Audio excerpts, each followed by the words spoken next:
E nós vamos agora para a contribuição da psicopedagogia no desenvolvimento atípico. Tá bom? Essa a palestra agora. A gente fez uma substituição, inclusive a pedido da pastora Márcia, né, que fizemos essa substituição. Serão a Michele e a Rosemary, não é? Sintam-se em casa. São 30 minutinhos, e aí vocês organizam o tempo da melhor maneira, tá bom? Boa tarde, pessoal. Boa tarde, pessoal. Depois do almoço, né, aquele soninho, mas, por favor, fiquem acordados. Laila, você vai apertar? Acho que está com a mídia, né?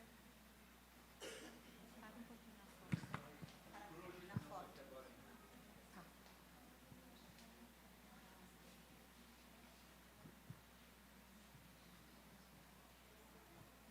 Bom, antes de colocar, então, a mídia, vamos lançar aqui uma pergunta. Quem sabe a diferença da pedagogia e da psicopedagogia? Vamos lá. Quem? Quem se arrisca? Não, não menos vai. a Camila. Não.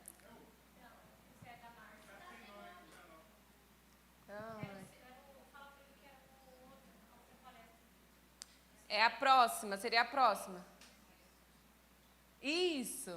Obrigada. Aí. Então, vamos lá. Quem se arrisca? Rúbia? Pedagogia é a parte do ensino, mais a parte pedagógica e educacional. Isso. E a psico é a forma de você adequar através do comportamento ou a pedagogia. Isso mesmo. A gente vai falar que a psicopedagogia ela trabalha para entender por que esse aprendente não consegue desenvolver, né? Então, a pedagogia ela vai trazer, vai explicar o ensinamento. Como é que eu vou aprender? Laila, A pode pedagogia ela explica. Agora, a psicopedagogia ela vai entender por que esse aprendente não consegue aprender, tá? Então, eu sou a Rosemary, sou a psicopedagoga, essa é a Michele, nós trabalhamos na Clínica Integrário, fazemos parte desse time maravilhoso, e a nossa função é fazer com que as crianças consigam desenvolver, ter uma desenvoltura no aprendizado. Pode passar, tá lá. Perfeito. Então, eis aí a diferença. A pedagogia se dedica ao ensino e aprendizagem, enquanto a psicopedagogia foca nas dificuldades de aprendizagem e no desenvolvimento individual. E a atuação da pedagogia, como todos nós sabemos, é mais abrangente. Ela vai focando em transmissões de conhecimento e no desenvolvimento das habilidades. E a psicopedagogia vem buscar por que eu não estou aprendendo, por que eu não consigo chegar ao que o professor, por exemplo, está querendo que eu faça. Então, a psicopedagogia ela vai trabalhar em função disso. E como que a gente trabalha? Esse é o grande problema. O problema não é a solução, né? Nós trabalhamos, primeiramente, na vinculação da anamnese. O que é uma anamnese? É a gente fazer uma entrevista com esses pais, né, para entender qual é a dificuldade dessa criança no aprendizado, né? O que precisa, né? O que está faltando. Aí, a partir da anamnese, a gente vai para a avaliação, né? Fazemos uma avaliação do que a criança entende ou que ela não consegue entender, e depois a gente aplica a intervenção. Nessa intervenção, a gente vai trabalhar sobre as funções executivas, as memórias de trabalho, o controle inibitório e a flexibilidade cognitiva, para tentar entender aonde que está a problemática desse aprendizado, tá? A gente quis fazer mais ou menos um resumo para que vocês entendessem o que é pedagogia e o que é psicopedagogia. Porque as duas se conversam muito, mas para a gente chegar a atender uma criança atípica, a gente precisa entender um pouquinho. Mas aí vem a pergunta, né? Eu não sou nem pedagoga e nem psicopedagoga. Como eu posso ajudar essa criança? sendo não é só, né? Sendo a tia do Ministério Infantil, vamos se colocar assim. Então, como transmitir ensinamentos bíblicos para as crianças atípicas? O primeiro que eu quis trazer mais uma coisa, como fala, no dia a dia de vocês, a prática, vamos se dizer assim. Então, eu trouxe a rotina visual. A gente costuma usar muito a rotina visual na clínica, na escola, porque a gente percebe que crianças atípicas, muitas vezes, aprendem mais no concreto do que no abstrato. Então, aquilo que é visual, que ela consegue ver, que ela consegue seguir, é muito mais fácil. Então, a rotina visual é uma ferramenta que usa elementos visuais, como imagens, símbolos ou calendários, para ajudar a compreender e seguir as suas rotinas. Ali, eu sei que ficou um pouquinho ruim de ver, mas ali é uma rotina que a gente usa mais ou menos em casa, né? Uma rotina de casa. Desde o acordar, escovar os dentes, tomar banho, almoçar. Pode passar, Laila, para mim, por favor. Eu quis trazer mais ou menos uma rotina para dentro da igreja. Como montar, como utilizar.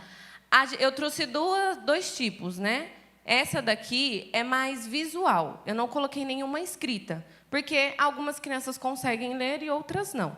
Mas a primeira ali, então, vamos mostrar para a criança assim que ela chegar lá na salinha. Primeiro a gente vai fazer oração, depois a gente vai ler um versículo bíblico, aí pode ser que tenha um teatro, vamos louvar, vamos tomar um lanche e a hora de ir embora. Você está dando uma previsibilidade para essa criança. A gente costuma falar que a gente tem que agir no antecedente. Então, eu não posso esperar a minha criança desorganizar. E eu quero dar um exemplo da rotina visual. Quando a gente chega atrasado, a gente perde o horário, a gente não fica desorganizado? Então, por que a gente vai esperar essa criança desorganizar, né? Por que não dar uma previsibilidade daquilo que ela tem que fazer até ela ter esse encontro de novo com a família dela? Pode passar para mim, Laila, por favor. Aqui é uma rotina visual mais... essa com escrita, né? Só que, lembrando que essa rotina visual, quando a gente monta um painel, a gente monta ela com velcro. Porque é de acordo com a rotina que vocês seguem. Então, tipo assim, nem todos os dias vai ser a mesma coisa. Então, você pode tirar, remover. Até a gente tem depois, quem quiser, né, falar com a Camila, a gente tem sobre encomenda, tá bom? Para vocês, quem tiver dificuldade de montar essas coisas, quiser uma pronta, a gente consegue para vocês, tá bom? Pode passar. Aqui também já foi falado sobre a forma de falar, como nós falamos, né, com as crianças atípicas. A gente deve usar uma linguagem simples e concreta. A gente deve evitar os conceitos abstratos e também metáforas. Então, muitas vezes, a gente precisa ser objetivo naquilo que a gente está perguntando, naquilo que a gente está pedindo para aquela criança. Eu até coloquei um exemplo que em vez de você falar assim, você poderia, por favor, pegar a água que está ali no balcão? Olha o tamanho dessa frase. É uma frase muito comprida. E a gente sabe que, muitas vezes, o processo é um pouco mais lento para absorver, entender e aplicar. Então, em vez de a gente falar essa frase tão comprida, por que a gente fala assim, pega água? Não é muito mais fácil? Muitas vezes também a gente quer dar o comando assim para a criança, senta aqui, pega o lápis e arruma a perna. É muitas coisas ao mesmo tempo. Então, a gente falar devagar, falar coisas mais objetivas, isso vai facilitar a vida do nosso próximo. Outra coisa também você está sentindo alguma coisa? Muitas vezes a criança não vai conseguir expressar o que ela está sentindo. Então, é mais fácil você falar assim, você está com dor? Você quer comer? É muito mais fácil do que a gente fazer perguntas que ela não vai conseguir responder. Pode passar para mim, Laila, por favor. Ficha de recompensa. Por isso que, no começo, quando a Rose começou a mostrar o mapa mental para vocês, a primeira coisa que a gente faz é vinculação com a criança e anamnese. Muitas vezes, igual na igreja que a Elo frequentava. Eles teve todo um preparatório para conseguir conhecer as famílias e tal, mas muitas vezes não vai dar tempo. Às vezes vai ter um visitante ou algo do tipo, você não vai conseguir fazer uma anamnese com essa família, de saber o que a criança gosta, do que ela não gosta, mas dá para fazer o quê? Uma sondagem. Se é uma família que não frequenta a igreja, você pergunta. Então, fala assim, ai, mãe, como que é? Ele tem sensibilidade auditiva? E uma coisa que eu lembrei até para quem é professora, né? Tem alergia a alguma coisa? Porque, às vezes, a gente prepara lanches, né, na parte do Ministério Infantil, e a gente nem sabe se a criança tem alergia a alguma coisa. Então, a gente tem que se atentar aos detalhes, né? A gente sabe que é muito corrido, que tudo, às vezes, é muito doido, né? Mas a gente tem que tomar cuidado nesses detalhes. Então, a gente usa a ficha de recompensa, mas a gente faz essa anamnese com a mãe porque a gente precisa saber quais são as preferências da criança. Então, a ficha de recompensa a gente usa como? Às vezes, a gente precisa aumentar o tempo de permanência dessa criança sentada. Mas essa criança não gosta de sentar. Então, o que a gente vai fazer? Falar assim, olha, vou usar o exemplo da Rose, tá, gente? Rose, para você ganhar um pirulito, primeiro você vai lá e coloca essa água aqui para mim no copo. Então, o que você vai fazer? Você vai dar uma tarefa para essa criança e depois você vai recompensá-la pelaquilo que ela fez. Então, isso vai ser reforçador. Então, aquilo que ela fez, ela vai saber que se ela fazer de novo, ela vai ganhar, tipo, um pirulito ou algo que ela goste. Por isso que a gente costuma fazer a anamnese. Porque uma criança gosta de pirulito, a outra vai gostar de outra coisa. Então, a gente tem que saber as preferências da criança. A gente costuma usar também muito nas nossas pistas visuais personagens que sejam incentivadores para a criança. Porque, muitas vezes, se a gente colocar qualquer coisa ali, não vai ser de interesse dela. Tá dando para entender? Pode passar, Laila, fazendo favor. Contação de histórias bíblicas com materiais lúdicos. Eu sei que a maioria das igrejas, pelo menos as que eu costumo visitar, né, já usam a maior parte desse material. Mas a gente sabe aí que a gente tem o YouTube, a internet está rico de materiais para usar com as crianças. Como eu falei anteriormente, criança atípica, TDAH, TEA, entende mais no concreto do que no abstrato. E a gente sabe, também já foi falado aqui, que a linguagem da Bíblia, às vezes, é um pouco difícil de entender. Então, por que não usar fantoches, não usar músicas, claro, né? Sempre com esse olhar de sensibilidade com a criança, mas sempre trazer maneiras que ela vá conseguir entender, que ela vai conseguir absorver. E a gente sabe que crianças atípicas, a gente também trabalha na maneira de repetição. Não é uma vez que você vai falar que essa criança vai absorver. Tem criança que sim, tem criança que sim. Mas a maioria das crianças a gente percebe o quê? Que você precisa falar, daqui a pouco você vai precisar repetir novamente. Então, é um modo de repetição para trabalhar com as crianças. Então, eu coloquei ali recursos e atividades que utilizam elementos de brincadeiras, músicas, desenhos, fantoches, entre outros recursos que estimulem a participação ativa e a compreensão dos conteúdos bíblicos. Eu não coloquei aqui no slide, mas eu quero deixar para vocês pesquisarem depois um filme que, quando eu me formei em pedagogia na faculdade, eu assisti, não sei se a mídia consegue colocar a capa do filme, que é Como Estrelas na Terra, Toda Criança é Especial. Eu só vou fazer uma síntese do filme, que é uma família indiana, e a gente sabe que na Índia, ainda mais se você for homem, você tem que crescer, estudar e ser bem-sucedido. Isso, é isso mesmo. E ser bem-sucedido. E são 2 irmãos, né? Só que ele é uma criança atípica.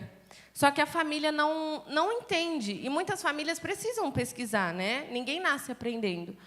E um professor mudou a vida inteira desse menino. Então, a gente tem que ter empatia, né? Se colocar no lugar do outro. A gente sabe que é muita correria, que muitas vezes estamos no automático, mas eu não cresci, vamos dizer assim, no mundo clínico. Eu também não sabia, né? Eu entrei para fazer pedagogia porque eu gostava muito de criança, mas quando eu me deparei com 2 crianças autistas na sala, eu levei um susto, porque eu não sabia onde seguir. Então, é você buscar, se capacitar. A gente sabe que, às vezes, os recursos são caros, mas também tem muitos cursos que são gratuitos. É buscar, gente, para entender o nosso próximo. Às vezes, a gente não quer entender o nosso próximo. E a gente quer finalizar, eu e a Rose, com uma frase que a gente colocou, que foi uma frase que chamou muito a nossa atenção, uma frase do nosso querido Vygotsky. Querido, muito querido. Para quem ama pedagogia, Vygotsky é o melhor de todos. Todos os seres humanos são capazes de aprender, mas é necessário que adaptemos nossa forma de ensinar. Muito obrigada, gente. Obrigada, gente. Muito obrigada. Alguma pergunta?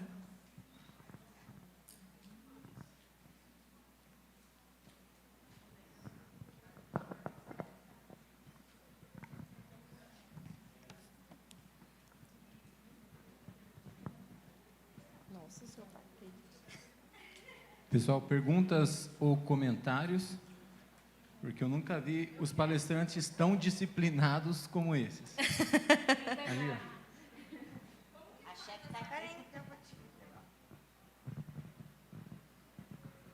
Como que faz nessa parte lúdica com aquele que é não verbal?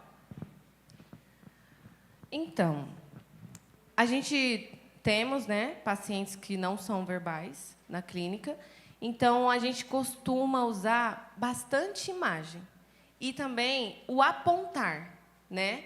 Como a criança não consegue verbalizar, a gente faz com a criança para ela apontar a imagem. A Márcia também, né, como fono, ela faz uma prancha, ela vai explicar aqui depois, né?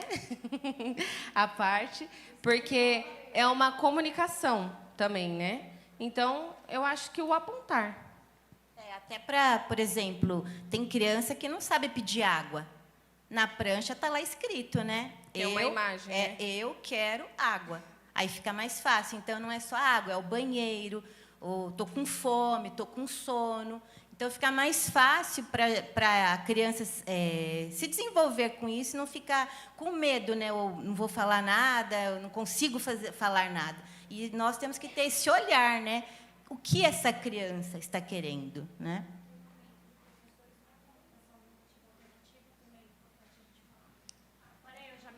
Sim, fica à vontade. À vontade, que você é a nossa mestre. Eu sou a mostradinha. Não, é só para complementar, porque a importância dos professores também fazerem a certificação de comunicação aumentativa alternativa. Porque essas crianças não verbal, e na sala de aula, elas vão precisar também aprender.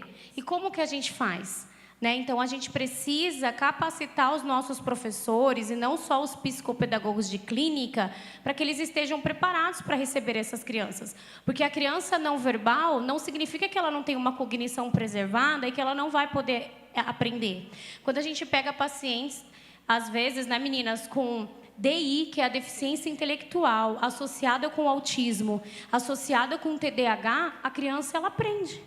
Sim, e nós temos muitos exemplos Sim. lá na clínica de crianças que chegaram lá praticamente sem falar, não falam, né? Mas sem poder ter comunicação nenhuma, não se Sim. expressavam de forma Sim. alguma. E saíram até Sim. conversando, né? Por isso que é importante, na sua pergunta, como é que é seu nome? Gilmara. Por isso que é importante a equipe multidisciplinar no tratamento de uma criança. Porque a criança, ela entra não verbal, mas o nosso objetivo é ela sair se comunicando. E, às vezes, não em linguagem, não falando, mas a comunicação vem quando ela aponta. A comunicação é quando ela consegue se expressar. E muitos dos nossos pacientes entram sem comunicação nenhuma, mas eles saem com comunicação. Esse é o nosso objetivo. E aí, a equipe multi, ela trabalha em pré-requisitos. Por exemplo, dentro do ABA, a gente precisa fazer uma avaliação nessa criança para ver quais pré-requisitos ela tem.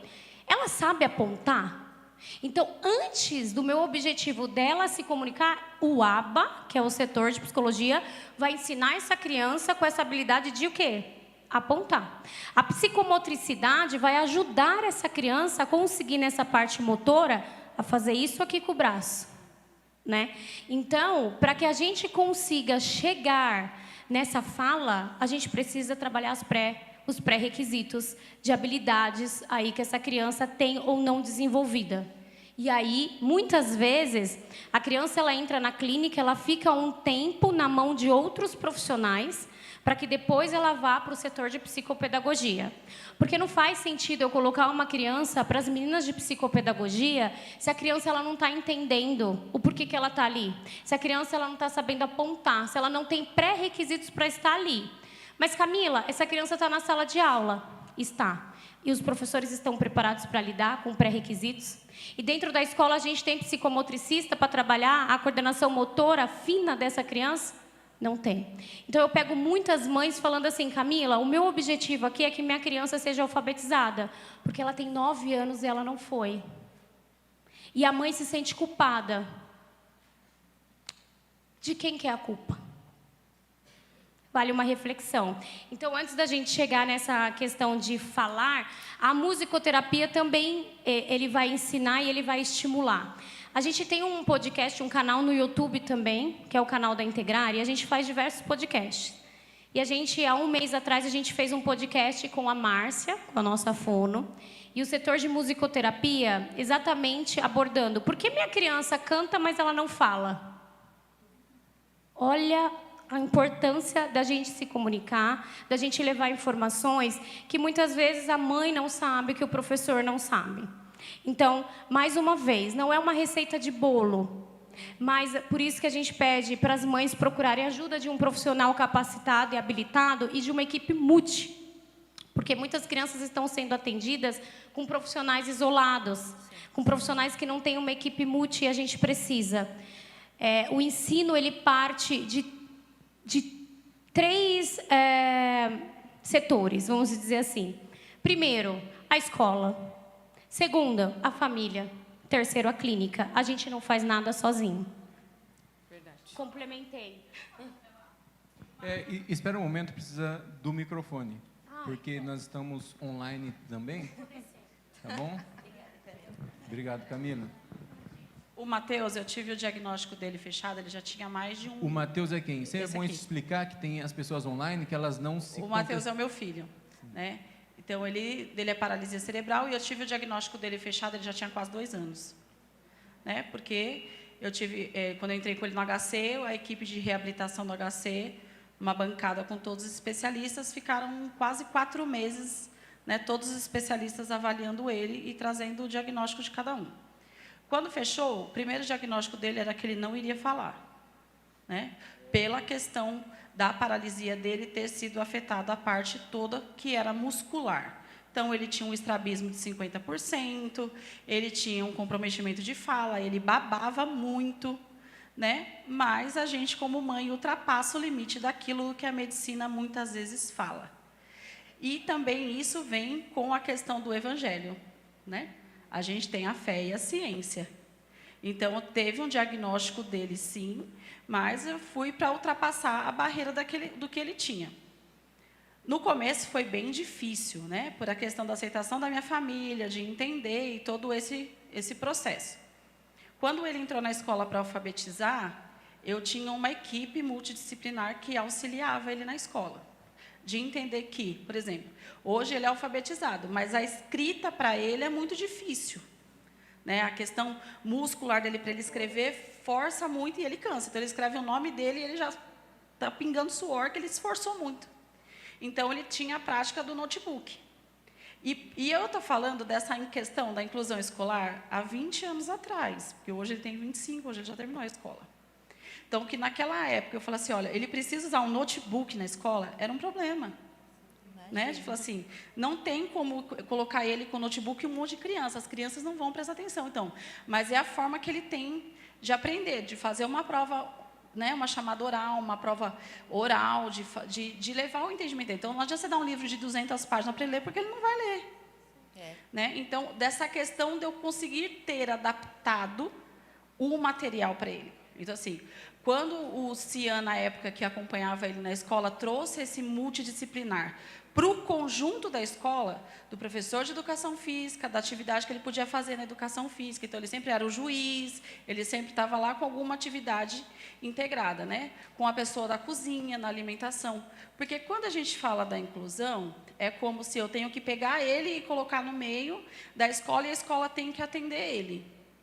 que, na verdade, também é um processo inverso. Né? Não é ele tem que ir lá na escola e se adaptar e aprender na escola o que vão ensinar. Né? É a questão de o que é a necessidade dele e o ambiente no geral. Então, hoje a gente fala de escola, mas a gente também fala da igreja, né? Que hoje é esse meio. Então, por exemplo, está na igreja, qual a necessidade que a igreja, no geral? Da portaria, da pessoa que vai estar no banheiro, da pessoa que vai estar na escolinha, porque depois vão crescer, não vai estar mais na escolinha, vai ter o tempo que já vai ficar na nave da igreja para assistir o culto. Então, assim, como que a igreja, para lidar com essa inclusão, né, é um desafio hoje, né, no geral. E até que no começo lá falou sobre as brincadeiras, né? A gente falou assim, faz uma brincadeira, não ri que você vai para o inferno. Muitas vezes ele chegava e falava assim, quando ele cortava o cabelo, que ele gosta de ficar careca, ele falava assim, mãe, eu chego na escola, a galera me chama de professor Xavier. Eu falava assim para ele, se você não levar, eu falei, se você não levar na esportiva, você vai surtar. Entra na brincadeira e entende que, né? Porque a sociedade em si tem horas que não vai ter dó. As pessoas, às vezes, não fazem. Por mais que hoje a inclusão é muito falada, o autismo é uma coisa que ganhou muito, como se falou também, ganhou muito uma questão de mercado, e a gente tem muito profissional que é muito mais visando o dinheiro do que o amor, né? Mas, assim, ele é ainda uma dificuldade, porque quem não é do mundo, fala assim, nossa, eu nem imaginava que era assim. Né? Às vezes, quando eu ainda bato algumas coisas da inclusão, gente, inclusão não é pegar ele e subir escada. A inclusão é você entender o direito dele de ir e vir na independência dele. Não é? Ele precisa alguém ser o braço dele no momento, né? Porque ele, por exemplo, é diferente numa questão do autismo. Ele, às vezes, precisa de uma força física para ajudar ele a subir. Então, no banheiro, eu que levo. Então, ter essa disponibilidade de um braço. Mas existem momentos que não. Eu preciso da autonomia dele. Ele precisa ter a autonomia dele. E isso, hoje, para mim, ainda é um desafio com as pessoas. De entender. Não é ele ir num lugar e falar assim, a gente sobe na escada. Não. Precisa. Hoje, em alguns lugares, eu consigo movimentar. Olha, preciso fazer no térreo. Chega num lugar que a escada... Às vezes, ele já fala, eu não quero ir.